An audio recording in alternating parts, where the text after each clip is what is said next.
Welcome to the Print Fam podcast, an almost weekly podcast talking about print, promo, apparel, business, and people. I'm Darren, founder of Print Fam, and joining me in person today is Daniel Pentecost, founding director of CLT Geek. Welcome, Daniel. Thank you very much. Good to see you in person. We do this about every 2 years at Printing United. That's where we are recording this podcast. What did you want to talk about today? I'm having a we do exist moment. So if you remember the M&M's commercial where they meet Santa and Santa says, they do exist. We do exist. I do not have a yellow shirt, so I cannot be the yellow M&M. Well, I'm in flamingos because we are in Orlando. And so if you would like to come to the vacation capital of the East Coast and visit Printing United, too late. It's already happened by the time you're watching this. But for those of you that were able to join us, I hope you had an awesome time. We had a great networking event the other night, thanks to FireSprint. Shout out FireSprint. Very well attended. And so for those that attended that and are now watching this because you heard us talk about it in person, thank you for tuning in. Be here sure to hit subscribe, like, share, all the things. If you're listening to this on a podcast platform, be sure to rate the podcast. We would love 5 stars, but if you think it's 1 star, find another podcast and don't rate it, but thank you. So far this week has been really interesting at Printing United. We've met some terrific vendors. We're not going to spoiler any of them, but hopefully we've got some interesting laser content and some interesting promo content and lots of things coming up, which we were talking about this earlier. I asked the question, what is Pen.City and why does it exist? And it sort of goes with some of the vendors that we visited with today who do lasers. And so I asked Darren to talk about what is Pen.City and why does it exist? What is Pen.City? And what is .city? Is that an actual domain? What is the... It is an actual domain. So it's I think they call it a top-level domain. Is that right? You're more technical than I am in this stuff. TLD, top-level domain. 100%. I was wanting something short, easy to spell, but it is also a learning curve that it's .city instead of .com. But I wanted short, and Pen.City is super short. So that is the entire domain. It is not pen.city.com.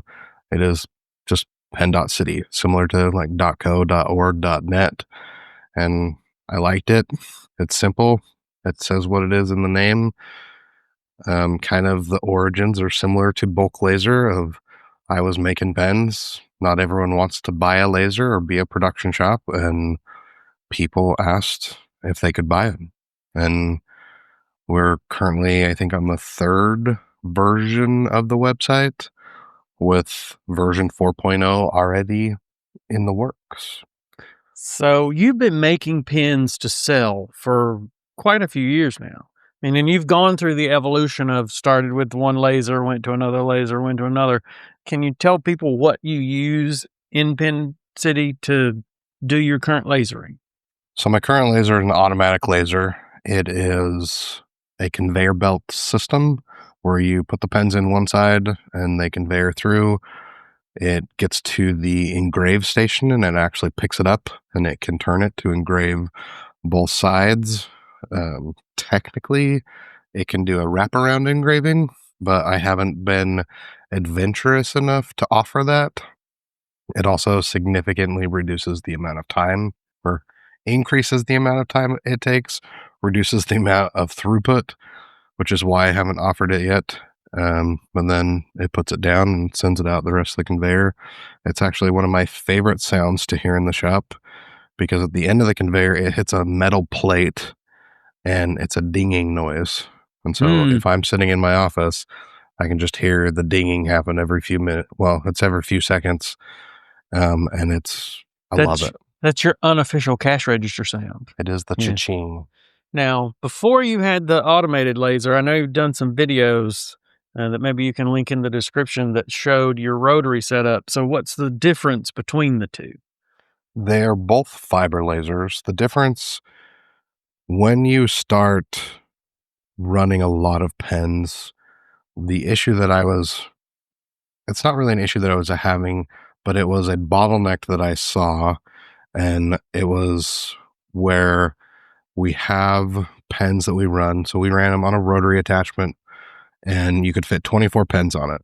And you can do one side of the pen at a time. So if you have two sides, you have to run 24, flip them over, run 24 again, and or run however big the order is.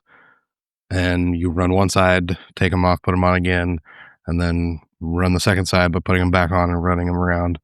But the time that it takes an employee to load it, run it, and then wait for it to run was not enough time that they could go do something else. So a lot of times they'd just end up sitting there waiting, because the times that they would go do something else, all of a sudden the laser got forgotten because you go do something else, and all of a sudden that task took you 5 minutes, 10 minutes, 20 minutes, and then you're like, oh crap, I gotta go and change the laser again. And I was trying to find a way of not growing my labor costs. I'm a big proponent of machines. I have DNS. I am patient zero. I love equipment, but I didn't want to have to add more employees to be able to increase my capacity. And so I was trying to find a way to increase capacity without increasing the labor costs, because while it does increase the cost as you pay for the machine, whether you pay for it up front, get a lease, get a loan, um, once you have paid it off, then it kind of, for the most part, just runs. You do have to maintain it. You do have to fix it. Don't really want to talk about maintenance at the moment, um, but it doesn't call out sick for the most part like an employee does. And it allows you to also take a skill that maybe is more technical, specifically in this case, and make it easier. So that way, like, even my kids can load pens in the machine and run it. It doesn't require them to line it up correctly. It doesn't require them to know how to face it or where to face it. It just is a simpler process in a way. So I know you said that the rotary that you had could hold 24 pins. So that certainly has a constraint on throughput. What kind of throughput do you get on the automated laser versus the rotary? Like, what's the difference? So in most cases, to do a single-sided pen with the rotary, the runtime itself for me, and you can change settings, you can get them to go faster, you can get a less deep engraving. I like a deep engraving, so the settings that I have and like the results of, it would take about 7 minutes to run 24 pens on average, and then you would take a couple of minutes between loading and unloading. And the new system that we have, you have 500 pens that can fit in the hopper. I have found that putting 150, 200 pens at a time is better, because then they don't get kind of bunched up and flown everywhere. It is capable of holding 500. But that laser, not only will it do both sides, so then you're not doubling the time on the manual laser, but to do a single-sided pen, depending on the artwork, it can do anywhere from like 250 to 500 pens an hour. Um, and I only know that it literally has a screen that it tells you, it's got a little rabbit, and it tells you what the capacity is.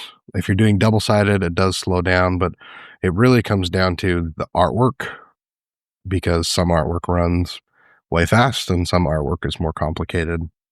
But the slowest the automated laser is 150 pens an hour, and that's doing a double sided big engraving pen, and it will do about 150. So I know we talked about when we were talking about bulk laser that you keep about $82,000 worth of inventory on the shelf of things that are engravable.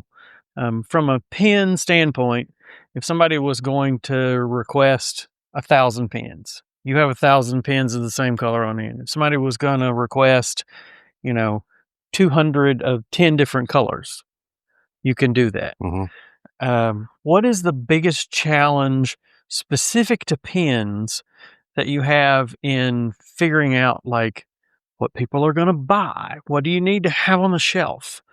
And then for those of you that need to order pens, like what's the process of ordering a pen and how can they take advantage of your inventory? So the hardest part is knowing how much someone's going to buy because Daniel's favorite color is purple. Frankly, I stock more purple pens because of Daniel. But it's trying to kind of guess. And I do have almost 3 years of history now that it helps me kind of guesstimate it a little bit better, knowing what colors are more popular, less popular. I'm trying to slowly increase more and more what my like reserve stock is. So where it's like, okay, I'm at this stock, I need to order so that I don't run out because I have logistically, it takes a month or two before they even get here. And so it's always that bet of, well, how much do I need? When's it going to be here?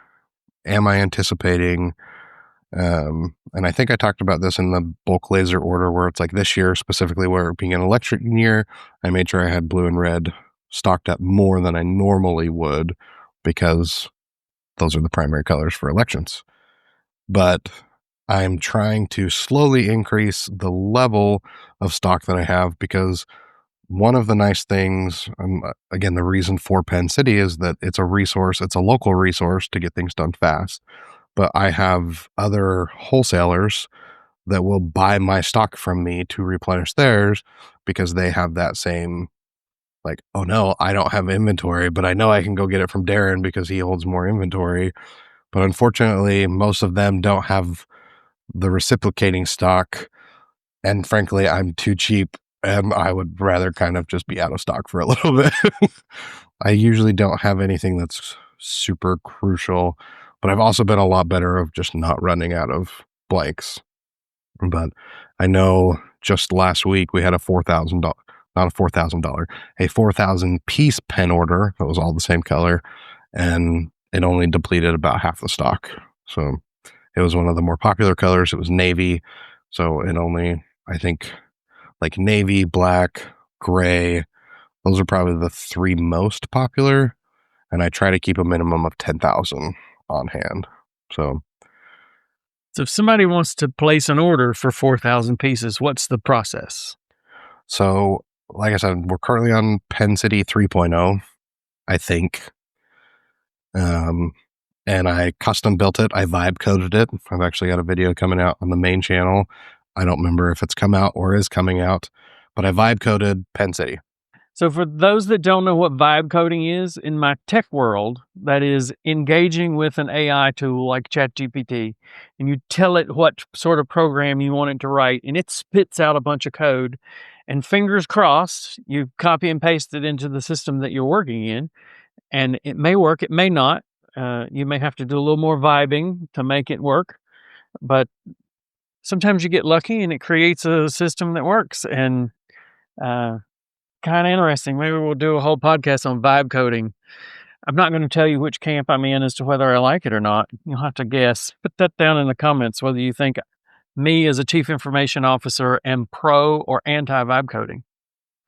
Well, I do know a little bit about code, so it wasn't 100%, but I would still say 98% of it was vibe coded.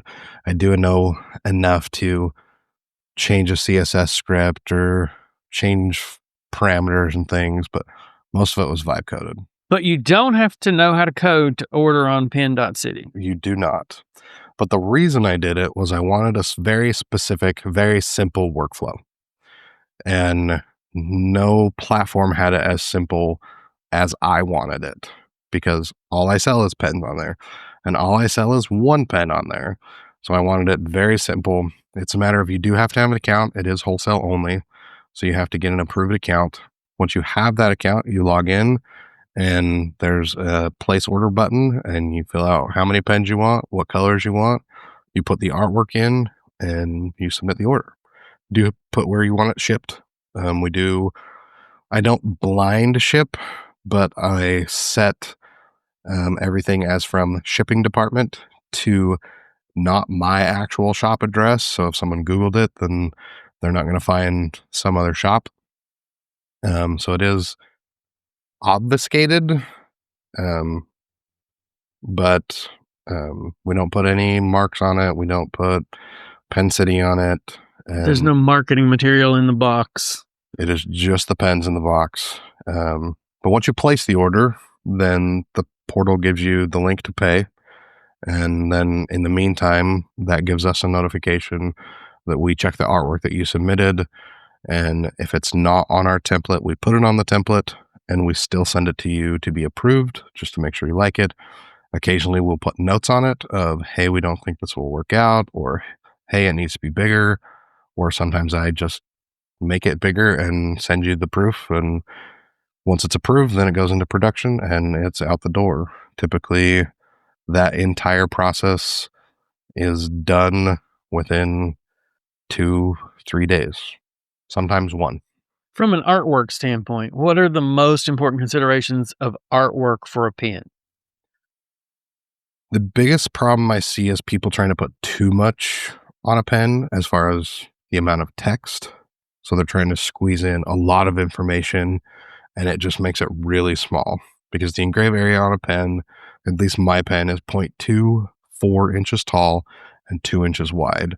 And I see a lot where it's like, I want the entire address on a single line, or I want my name, my address, my phone number, or my name, my phone number, and my email. And it just makes it really small. Mm-hmm. And especially if you're doing a light colored pen, then the contrast of the engraving to the color makes it so small text is really hard to read. So on Pen.City, I actually discontinued the yellow pen. But I remember those. if you request it, I will still run them. I still have them. Do you have a white pen? I also have a white pen. Yeah. The white pen is still active because a lot of people like it. And as long as you're doing a bigger sized engraving, it looks fine. And it's sort of tone on tone. So it's a white pen that engraves kind of whitish gray. Mm-hmm. Kind of, I think you would call it dove gray. Engraves dove gray. Mm-hmm.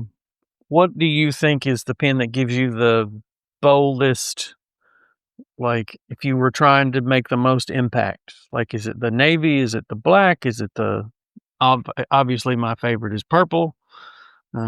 All of the dark colors look really good. So that's going to be the black, navy, dark green, dark red, and purple. Those give you the biggest contrast from the color of pen to the engraving. And those engrave all to sort of that dove gray, deep engrave. Correct.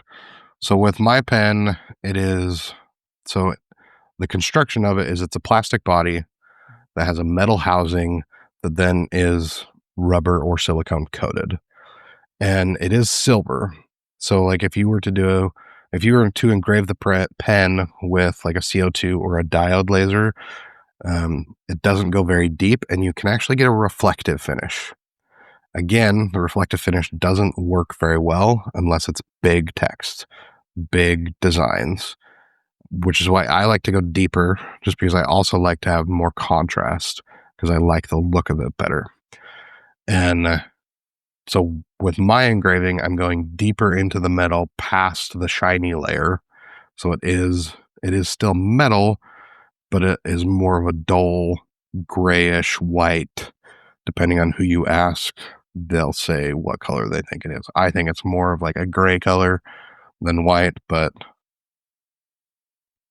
it's not shiny. You can get shiny though. Can you engrave a logo on a pen? And sort of Yes. what's the parameters for like if you got a logo that's got lots of gradients, maybe that's not the right logo for a pen? Yeah, so when you engrave, everything has to be black and white. So no gradients, no like, what's the term? Screen printing. Halftone? Yeah, no halftoning. The biggest thing that I see is trying to put too small of detail, and sometimes people don't care about like the small details inside of something being super crisp. Like I recently did a pen and they had a really tiny established by underneath a tree. No one really cares to physically actually read the established, but they still wanted at least a mark there. They still wanted to know so that if you looked at it versus the logo on the wall, it still had it, but they didn't care about the legibility of it. If you want it to be legible, I would just advise never going below 6-point font. as far as the text size, and I try to always weight it a little more, especially if it's going to be small. But if you're looking at like a stroke, I don't usually recommend anything smaller than 2 points. So on Pen.City, you sell one singular type of pen. Correct. Why is that? It's my favorite. Well, that's a good reason. Do people give you feedback and ask for other pens? Have you thought about adding other pens? Or what keeps you coming back to this, aside from being your favorite? What do people say about the pen? People love the pen. I get positive feedback all the time. It's a good weighted pen. It's not super expensive and it's not super cheap. So it's a good middle ground as far as price. People like the weight of the pen because it is plastic and metal. So it's a little heavier than just an all plastic pen, but not quite as heavy as a fully metal pen. So it's got a lot of pros. People also like that it comes. We have 15 colors. Again, yellow is not technically listed as an option on the website, but we will do it. But we have 15 colors. And so people like the variety that they can just say, I want an assorted, and we'll do an assorted, or they get one color. So with Pen.City, you can say assorted, and then there's a notes field where you can say, I want 100 of this and 200 of that, or I want 50, 50, and 50. So it doesn't have to be just a true assortment. So we try to be very, basically the way that I want to be treated is I want the flexibility, but I still want simplicity at the same time, rather than like a lot of promotional product suppliers. If it's assorted, there's no options to it. So assorted is great. I know some companies have a minimum. So sort of what's your minimum? What makes sense? What kind of order should I be thinking about?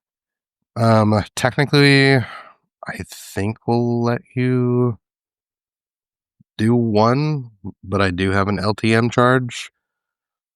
I think the minimum that makes sense is 50 pieces, where we do free shipping if it's over $100, which that is one point of confusion for people because I do have a price break. And so 100 pieces is not $100. And so you end up paying shipping, and it's really dumb on my side too, because then people are ordering like 113 pens so that they can I get, have never done that. No, which is fine. I never want done you to that. get free shipping, but it also is just a point of confusion because it's like, oh, you would think 100 pens is $100, but it's not because you hit price breaks. And so all of a sudden it's like, well, you hit 100 pieces and now you're in a new tier. And so now you actually have to buy more. But we do have free shipping over $100. If you do, I don't remember it. It's all on the website, but that we do have a less than minimum charge, and shipping is like $13 if you're less than 100 pieces or something. It's just flat rate. So if you're shipping close to me, then I break even, and if you're shipping far away, I lose money. So, and I lose money if you get free shipping. Yes. Well, And that's a whole other podcast topic. we're going to talk about shipping. If you have shipping questions, put them down in the comments. If you're watching this on YouTube, if you're listening on the podcast on Apple Podcasts, on Spotify, any of the other podcast platforms, pop into the Print Fam Facebook group and put your questions about shipping, because we're going to do it's probably going to be more than even one episode, but we're definitely going to do one big episode on shipping, because we all have problems with shipping. It's not unique. In fact, we talked to James a little bit in the episode with Firesprint that has released about some of their challenges with shipping.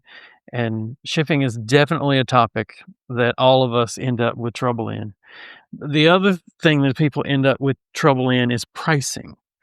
And so I know we're also going to do an episode about coded pricing. Mm-hmm. That's going to come up. So if you don't know what coded pricing means, great, because we're going to tell you. If you know what coded pricing is, there's coded pricing for the pens on Pen.City. There is. So if you need to know what to charge your customers, you can go to Pen.City and take a look at the product page, and there's coded pricing for the retail pricing that you should charge your customers. And if you know how to use coded pricing, you can figure out what your price will be.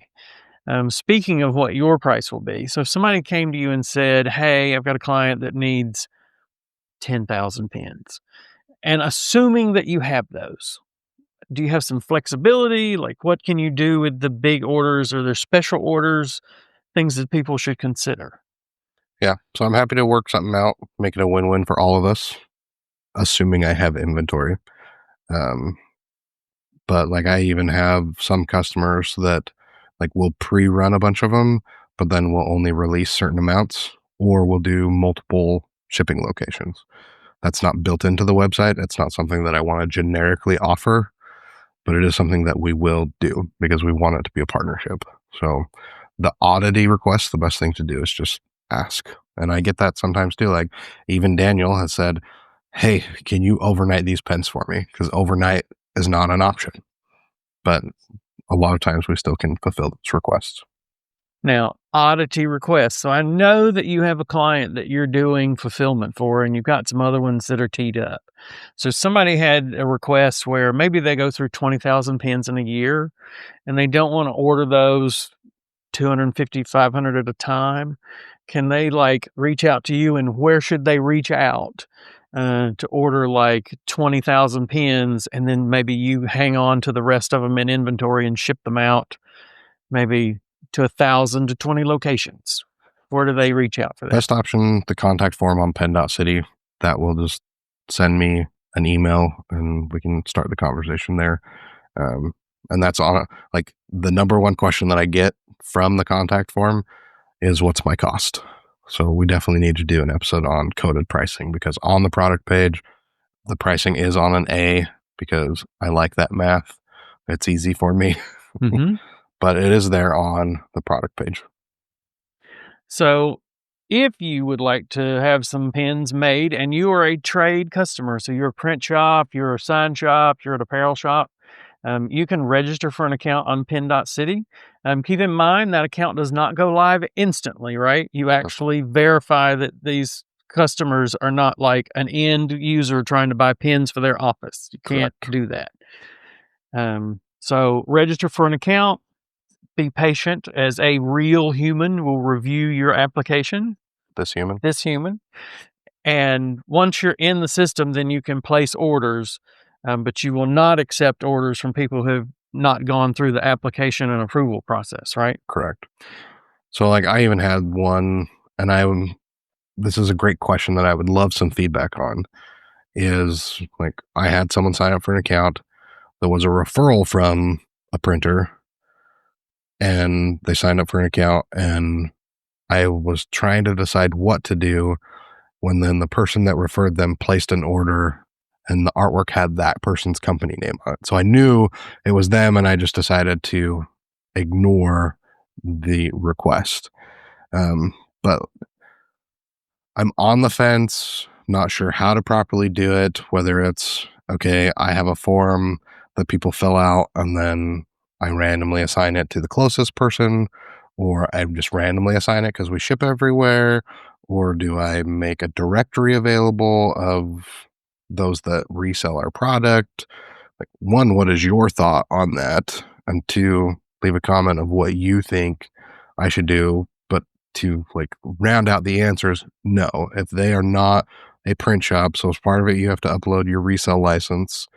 I ask for like a Sage ASI number, or if you're in the Print Fam Facebook group, and I look it up. I look, I make sure that the resale certificate is real because it's a tax exempt, so I don't have to file taxes on you.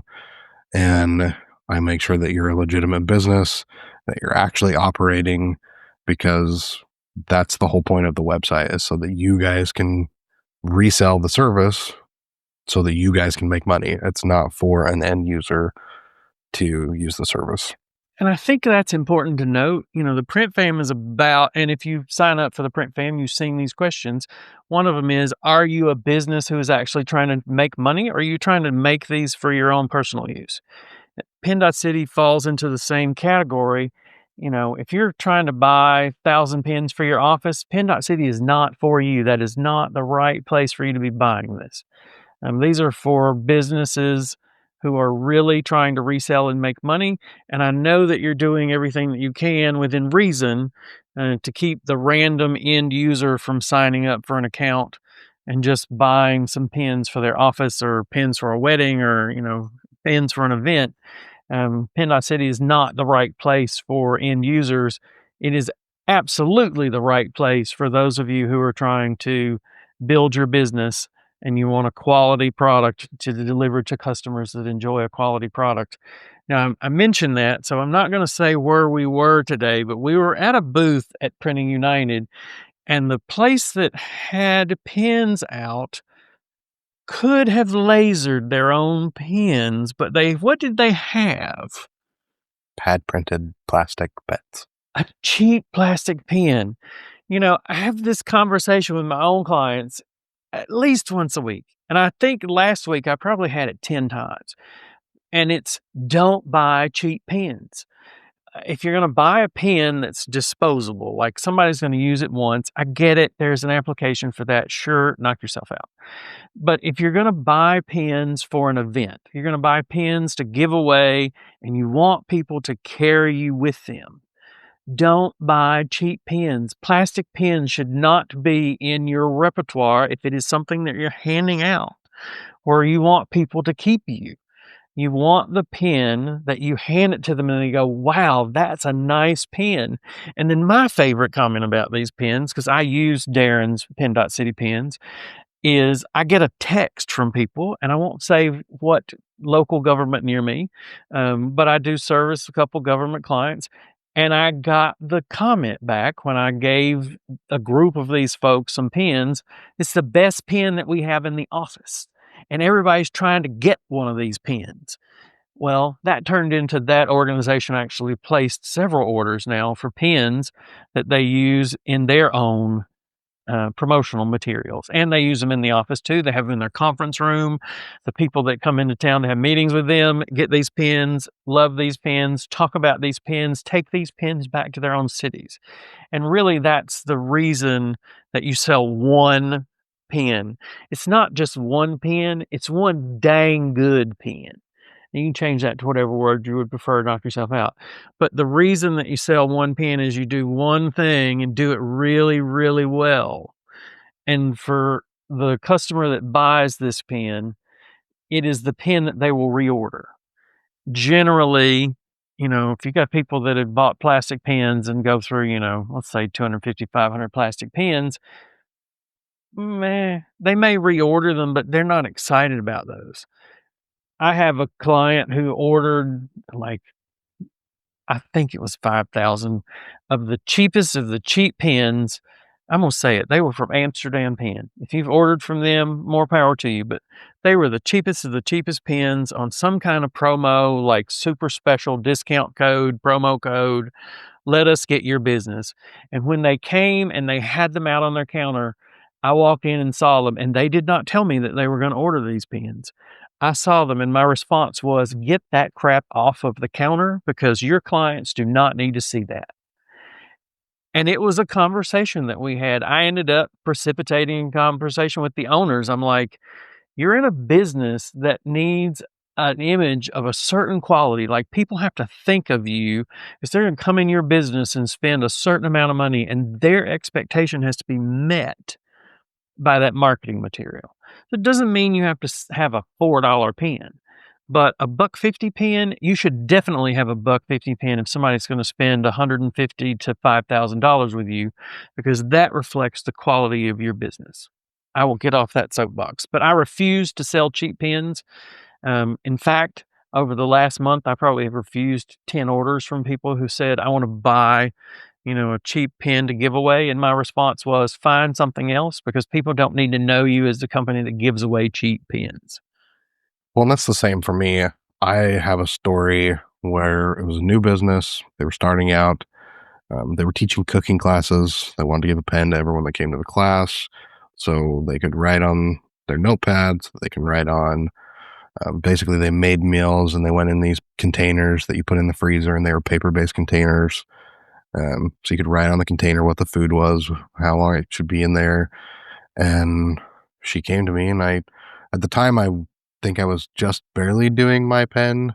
Um, but I quoted what plastic pen I do like, which Daniel doesn't like, and I won't mention it by name. It Um, starts with a J and ends with an A. um, because I like that pen. It's not my favorite pen. My favorite pen is my pen, which is why it's my pen.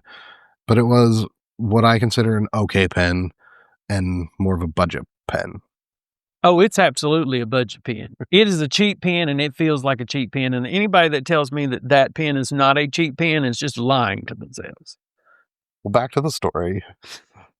Not that I'm, not that I care about pens, just saying. The customer came back. I think the order was like 25,000 pens that they wanted, but they went to some other person and they were like, oh, well, they can get me pens for 15 cents. And I said, you are welcome to do that. I will not compromise my standards to sell you a pen that I don't agree with, because that pen, like one of the companies that we talked to today, they had a pen and you got it and it wouldn't write.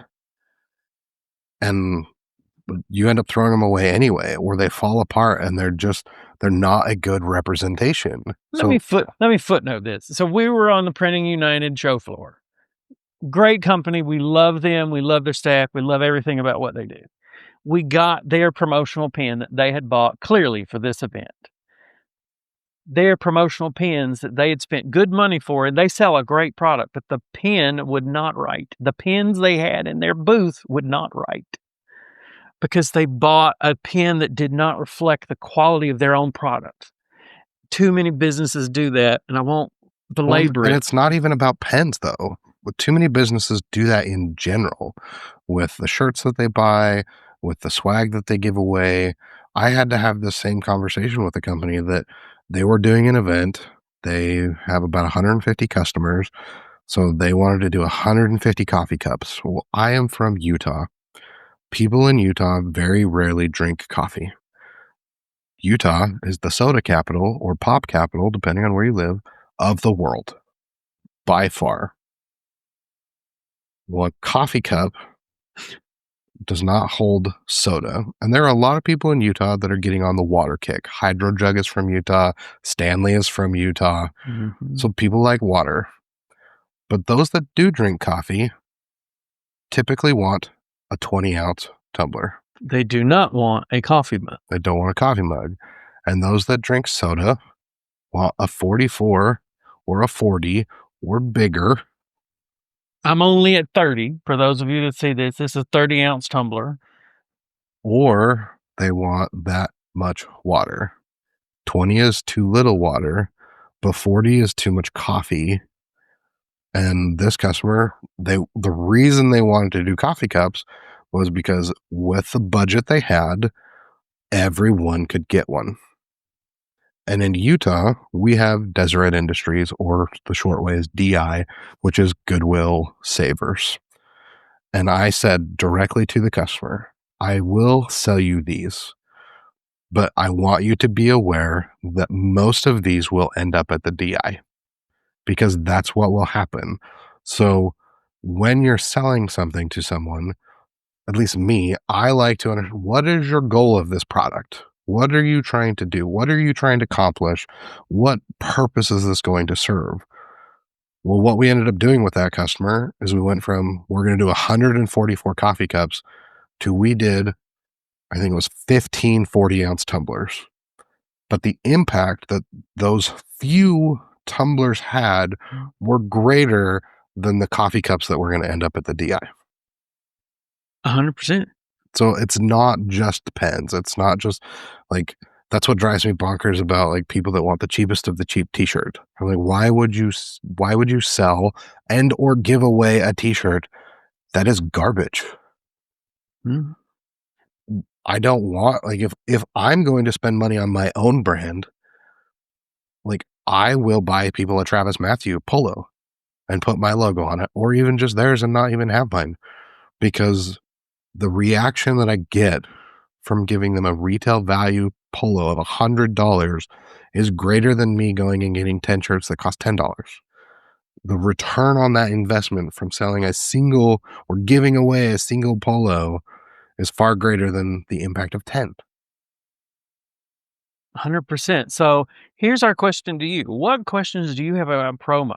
So obviously we have some serious thoughts and comments and opinions about pens. And they're not always the same. But they're often not the same, which is good, because if we agreed about everything, then y'all would be bored and y'all wouldn't be watching this. But if you have questions about promo, like what would you like to know about promo? Are there other promo products that you have questions about? What is it you've had trouble selling? What would you like us to help you get over the hump to quote to people? Have you ever quoted somebody $150 a piece promo item? Like, we've done that. I've sold them. You've sold them. What can we help you get over the hump so that in your own small business, your own growing business, whatever your business is, can we help you add the profit into profitability? What are the questions? What would you like to know? If you're listening to this on a podcast, be sure to pop into the Print Fam on Facebook and let us know what those things are. If you're watching on YouTube, like and subscribe, all the things. But most importantly, down in the comments, put what you would like for us to talk about with promo, questions that you have. What's that lingering thing that's in the back of your mind when you're in your shower? Because that's when I do my best thinking. Did some of that today and got some great ideas while we were here at Printing United. We appreciate you being here with us. Darren, if you could tell them one thing as a parting tidbit, specifically about pens, what would you tell them? P.S. I can put words in your mouth. Buy my pen. Buy his pen, yes. If you're not going to buy my pen, sell quality, because it's also a reflection on you. And what I was going to say is order them before you need them. If you already have them on the shelf, then you're not in a scramble for, can you send me pens in one day? And the pens are heavy, so they cost a lot to ship over. For those that got all the way to the end of this episode, I will give you 25 free pens with your next order if you comment it in the notes. Ooh, write that down. So when you place an order on Pen.City, if you comment in the notes that you watched this podcast all the way to the end, you can just say in the notes, I watched the podcast all the way to the end. And I will give you 25 pens on top of your order at no extra charge. And to be clear, that means that he will put 25 extra pens in the box, not that you will pay for 75 and get 100. You're going to pay for 100 and you'll get 125. So he'll add 25 to whatever you order. So if you order 25 pens, he'll put, you got a minimum order of 50. I think that's what it is. So if you order 50, you'll get 75 in the box, and you'll only pay for 50. And if you would rather they be blank, so that you can just put them out and have them available with, like, say you're ordering some for a customer, you're shipping them to yourself, and you want them blank, then just say that. Send me blank pens. And I will send you. If you do that, I'll send you 30. Now that gets a little harder. On a parting note, if you have not seen some of my posts in the Print Fam about the difference in engraving quality between CO2 and fiber lasers, go into the Print Fam on Facebook and search for my name, and you'll find where I have posted pictures of the difference between CO2 engravings on pens and fiber lasers. Well, now that brings me to the point of one thing that you do well, because you do have a CO2, is you will just make samples sometimes. Well, I sure as heck am not going to laser 400 pens. I do not have the patience nor the equipment for that. But sometimes people don't realize that. They don't realize that it's okay to, like, be able to do just samples and let someone else do the production. We will talk about that on another episode. I promise you it's on the list. But yes, I can use a laser pecker too to make a sample pen that I can turn into an order for 10,000 pens, and you can do it too. We'll see you in the next episode.